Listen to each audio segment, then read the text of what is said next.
I wanted it to be in the background. So that's good because I knew it was going to be light because it was already light gray. But it's a cool shape. See that? Okay. So now I'm going to show you what it's like to I'm going to remove this stencil. Just before we can go in, what she said, I was trying to write something down and I forgot, but it was important. About the fat and the wing. So if you wanted to do ink on the back of this, you would do that after this process. What? Like if you wanted to, yeah. Okay, thank you. It's the same thing I just asked. Okay, but we're not there yet. I'm gonna talk to you about this in a second. Hold on. So, I'm deciding what to remove. I'm gonna remove these two. These are stencils though, but I'm removing them. I'm gonna allow the ink to print over that area, but I'm gonna leave this down and this down to protect those. I don't want the ink. Now they're not color transfers anymore. Now they're masking stencils. They're gonna mask out the ink on the plate, and it's going to print side by side. Mm-hmm. Okay, so I'm protecting my color transfer. I don't want the ink to print over it. I do want the ink to print over these two. Okay, so that's how I'm just doing that so I can show you the difference. So I'm going to go back over here, and there's a couple of things I forgot to do. One thing is I wanted to I wanted to use this stencil to print through this. I'm going to take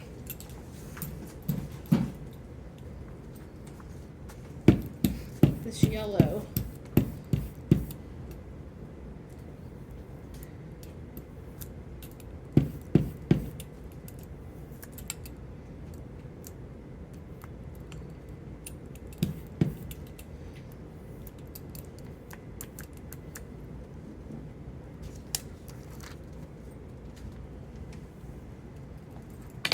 and then I was going to print this, so I'm going to lay this down in the color, the blue.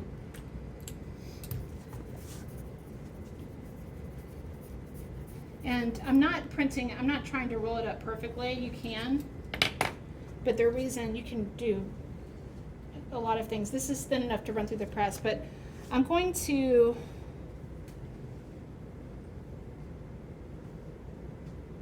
I want it to emboss, and I think I'm going to create like a knot.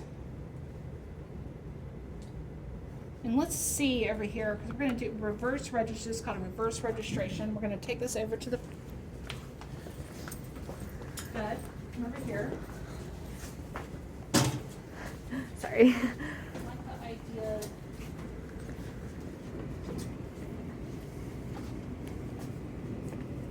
Hold on.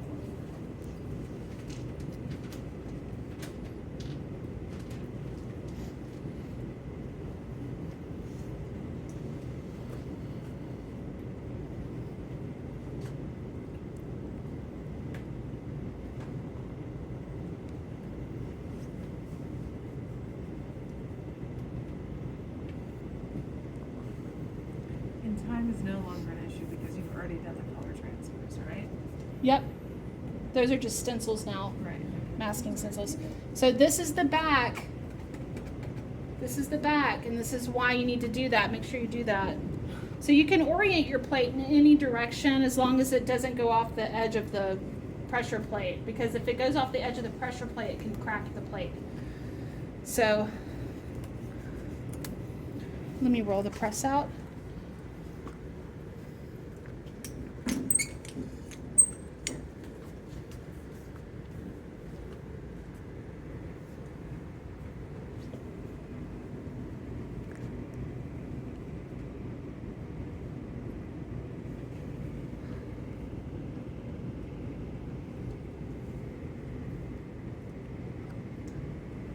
It really is like collage. Yeah, it's integrated collage.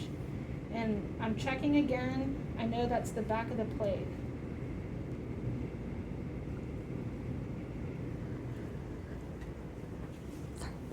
Okay.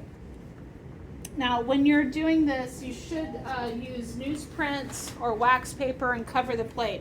If you have a bunch of additive painting that could squeeze out, cover, make sure it goes around the edges, wax paper or newsprint. Okay, I'm gonna use this again. You can reuse it as long as it doesn't have ink on it. Now, I have a pressure plate and a plexi plate. So, can I run through at the same pressure? No, and that's dangerous. Don't do that. I have to, it could cut my blankets because of the edges of the plexi plate, okay? So I need to raise this up to make room for the pressure, for the plexi plate. So now we're gonna go from 3.3, which is just your tightest pressure. Don't go below that. That's for color transfer in 3 blankets. And we're gonna go up to 3.5. Okay? Printing with Now, if you blankets. have really thick ink, no, you shouldn't be printing with thick ink, but if your ink is thicker, you might want to go up to 3.6. So you have to think about it that way. So if you have something thicker that you're embossing or that there's ink, raise the pressure, so you have to go up. So this won't change, the 3 won't change. 1, 2, 3, the horizontal, the first number. But the second number could change. These are the minute pressure measurements. So it could go up to 3.6, it could go up to 3.10. You know, like your reliefs, we're probably going to print on something like 3.8 or 3.9. We're going to test the pressure, you see? But it's 3 point something. Your tightest is 3.3. For color transfer, don't go below that. Your highest is probably something like 3.10. But aren't you embossing with the ribbon? Yeah, so I'm you going need to do it higher? 3.5. Okay. Yeah, that's real thin though. But if Okay. you're using like a thin rope, like gardening rope or something, that's Twine. really thin twine, then you probably want to go up to 3.6 or 7 or 8 or something, because it can tear your paper. Something like that's not going to mess up the press, but it can tear the paper. Don't ever send pennies, metal, keys, or paper clips or anything like that through the press ever. Okay, because that can actually hurt the drum of the press. We actually had this one replaced. Somebody sent a twisted scribe through the press, which was really upsetting. And it costs like thousands of dollars to replace that drum too.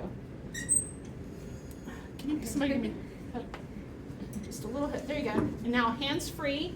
So stand away from the press when other people are printing. Don't ever pull on the press bed. If it's not rolling through, it means the blankets aren't stacked. If they're layered on top of each other, they won't go through the press.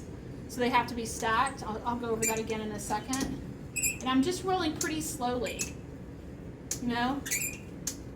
My really old students in the over 62 program that I love, they're the best. They make the best prints because they go slow. You know, they're not like in a rush, you know, for anything, and they take it slow and they do Just in really life. good printing.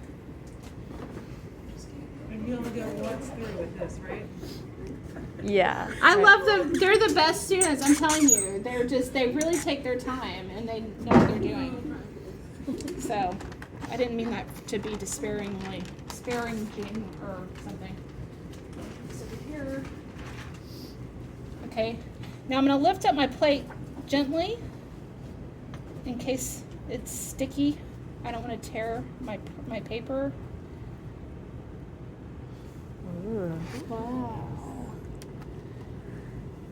And now I can remove my other transfers. And now is it finished? No. No, Add why? hand. Because you have to hand alter it. Yeah, you have to integrate everything by hand.